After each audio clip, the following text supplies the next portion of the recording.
Have you been playing Victor at your local Nexus nights and having a hard time getting your friends and family to join the glorious evolution? Look no further. After this video, you'll have a $50 budget Victor decklist that will be able to crush the competition. First and foremost, we'll start with our legend, Victor, Herald of the Arcane. This allows us to pay 1 and tap this to play a 1 might recruit unit token. We want to be utilizing this every single turn, if we can. If we have 1 mana extra, we should be utilizing Herald of the Arcane, and I will remind you, you can only use this on your turn when there is nothing else on the stack and no showdowns pending. For our chosen champion, we are using Viktor Leader. Viktor Leader costs 4 and recycle a yellow for a 4 might unit that says when another non-recruit unit you control dies, play a 1 might recruit unit token to your base.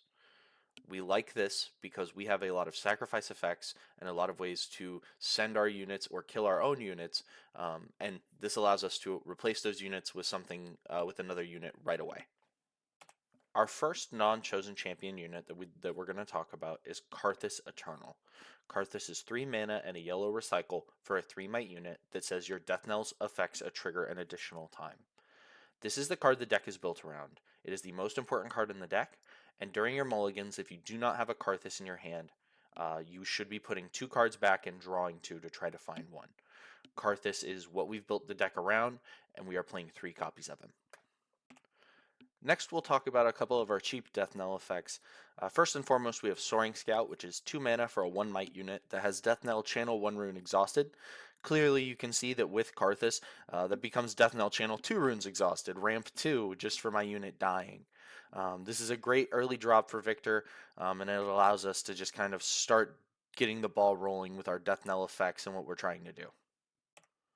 The next unit in the deck is Watchful Sentry. It is 2 mana for a 1 might unit that has Deathknell, draw 1 card.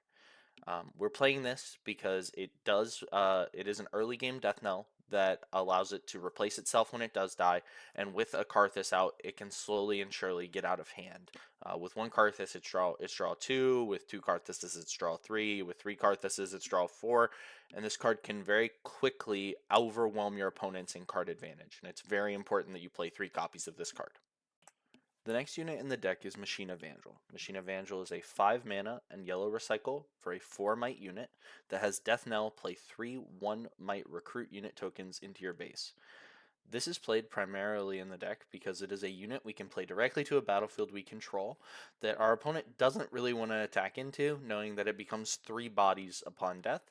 And then if we have Karthuses out, it can get out of hand very quickly. 1 Karthus turns it to 6 units, 2 Karthuses into 9, and a third Karthus into 12 units, which our opponent's going to have a hard time dealing with. We are playing all 3 copies of Machine Evangel, and it is one of the keystone pieces of the deck.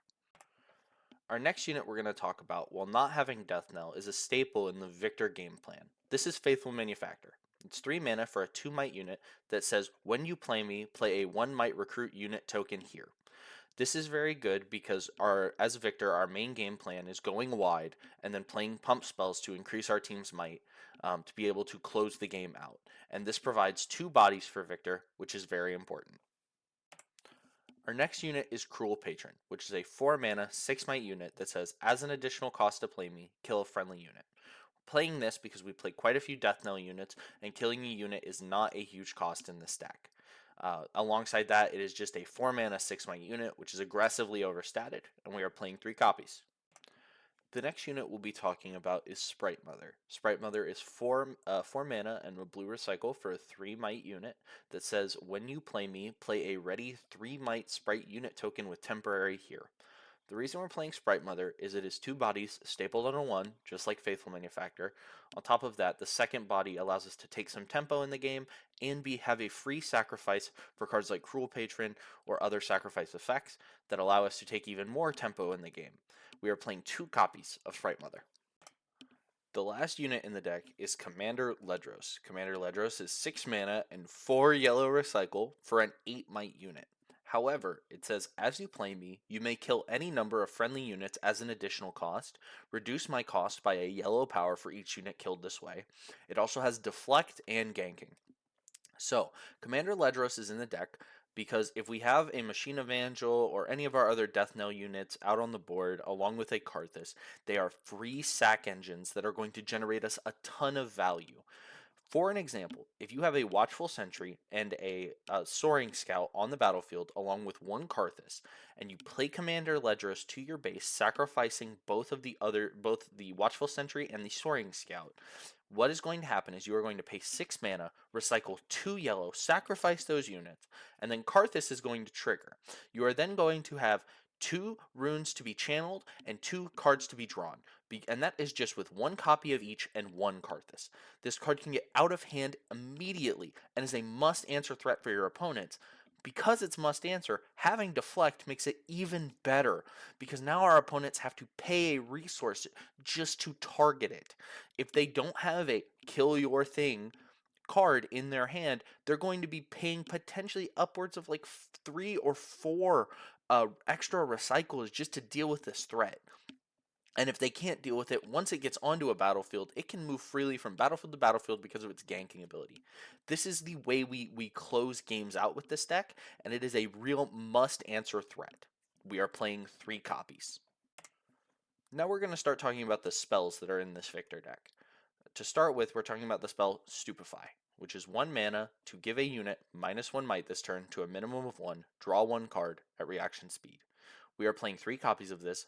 In my opinion, this is a must include in every single Viktor list currently, especially if you're playing the battlefield known as the Dreaming Tree, because it allows you to target your own minion to essentially draw 2 and give your unit -1 this turn.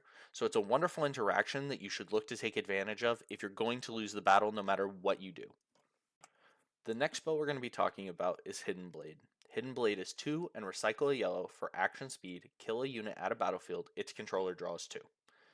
It can also be hidden at a battlefield you control by recycling a power to be able to play it at reaction speed for 0 mana on a future turn. The reason we play Hidden Blade is because in Viktor we have a lot of recruit unit tokens and units that we are okay with dying, and it allows us to draw 2 cards. At the Dreaming Tree, if you target your own creature with a Hidden Blade, it actually allows us to draw 3. One thing that I would advise you is that Hidden Blade should almost never be played on your opponent's units unless it is going to win you the game. We are playing 3 copies of Hidden Blade as it is the best removal spell in Viktor. The next spell we're going to talk about is Viktor's signature spell, Siphon Power. Siphon Power is 2 mana and recycle either a blue or yellow rune for reaction speed, choose a battlefield, give friendly units their +1 might this turn, and enemy units their -1 might this turn to a minimum of 1. This spell I have nicknamed Mini Grand Stratagem because it drastically changes the outcome at almost any combat.